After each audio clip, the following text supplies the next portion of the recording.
Yo, Scyfe here, just like the knife. I know you constantly down your aim, missing a lot and changing your sensitivity. Well, stop. I'll be covering all these areas as to why your sensitivity isn't the reason for your poor aim. Let's first understand, what do all the common buzzwords mean? More specifically, what is EDPI? It stands for effective dots per inch and is simply calculated by multiplying your DPI, in my case 800, by your in-game sensitivity to give you a value. For me, it's 480. Why is it important? Well, it's a standardized way of comparing one sensitivity to others, factoring the different DPIs. So where is the average EDPI within the elite of Valorant? Majority of pros reside in the 200 to 600 EDPI range, with the median being 270. Equating to an in-game sense of 0.33. You'll see, although most players are what you'd consider low, there are several pro players on extremely high sense, such as Forsaken. Oh, what? How? What? Yeah, you're told high sense is bad. So how is Forsaken able to utilize a sense this high and still be one of the most deadly aimers in all of Valorant? Well, it's simple. Using a sense is very subjective and there isn't a right or wrong sense so long as you're within this range. Let's use basketball as an example. Most players are taught to shoot a basketball a certain way by placing the guide hand here and launching it, flicking with your wrist to generate spin. However, there's Al Horford, who has a very unique way of shooting. He is able to have a lot of success with his unconventional method. Even though you can make any sensitivity work, there's a reason why it's easy to be consistent on a lower sense and why pros generally lean towards it. Let's create a simple animation showcasing the distance it will take to flick to a target from roughly 1 meter in game.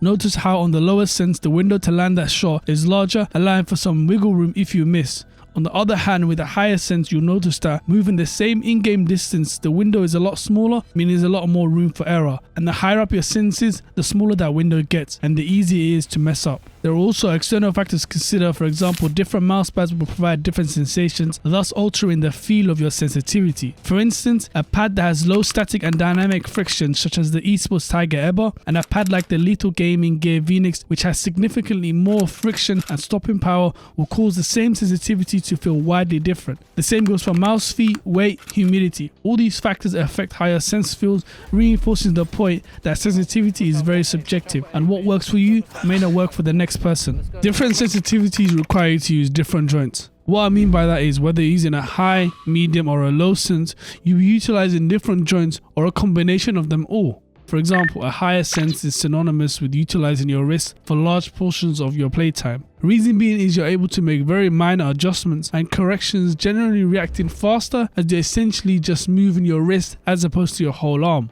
But the biggest downside is being consistent, as it incentivizes you to adopt a more freaky playstyle as you're able to get away with it. Commonly with a sense this high, you'll find a lot more success when you combine your wrist and fingertip, allowing your wrist to make general motions such as looking around and having your fingertips make those minor adjustments when aiming. But the skill ceiling to be competent at this is far greater, both being successful and being consistent. And with the lower sense, utilizing your wrist will be detrimental both from a gameplay perspective, but more importantly your long-term health, which is why you're likely to pivot from your forearm when making general motions, because all you're doing is just moving your forearm as opposed to your wrist and fingertips, which has the smaller muscles and joints. But you're more prone to struggle with verticality, as it's harder to do vertical motions compared to swiping left or right. The thing most of us are trying to achieve is that consistent mouse control where, regardless of the sense we're using, the aiming mechanics will look the same. The names that come to mind are Ye and Alexander, who have a name style that is efficient and almost robotic-like. Why is that? Well, it's the exceptional mouse control which allows them to picture their crosshair on this imaginary line at all times, especially when transitioning from angles. There's zero wasted energy, a smooth, straight, fast line, as if they naturally got angle snapping. This seems unattainable, but trust me,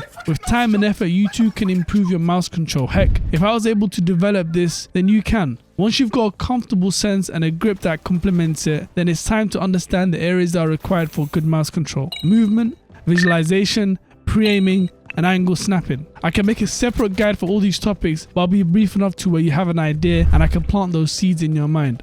Let's jump into a map and showcase how I perform a simple sight take by utilizing all the above. The very first thing I do is visualize the angle I'm looking to peek, imagining that an enemy is ready waiting. But you may ask, where would they be holding? Well, that comes down to practice, DMs, in-games, etc. Getting the reps in, but essentially I've got a picture in my mind from all the hours I've seen this play. Then I'm positioning my crosshairs so when I do peek, the enemy's at the proper position, which is here.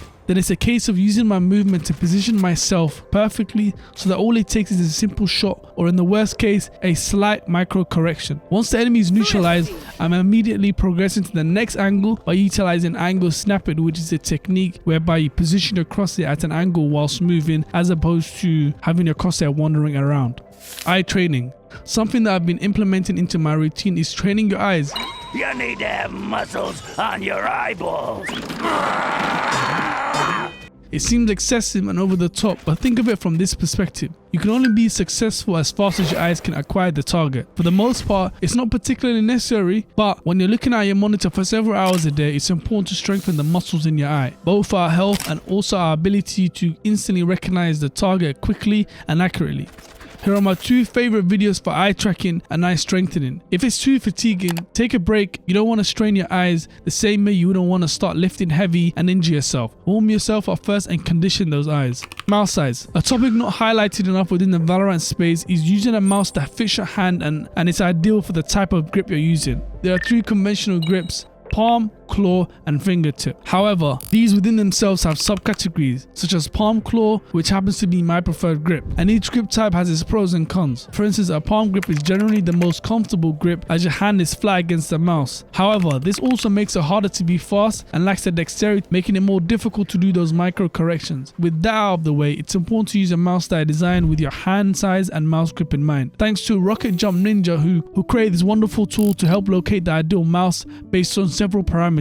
Simply enter the relevant data and you will recommend different mice. If you made it this far, I appreciate you. Why not subscribe and turn on notifications? And the next video will be an incredible movement guide. And as always, until next time.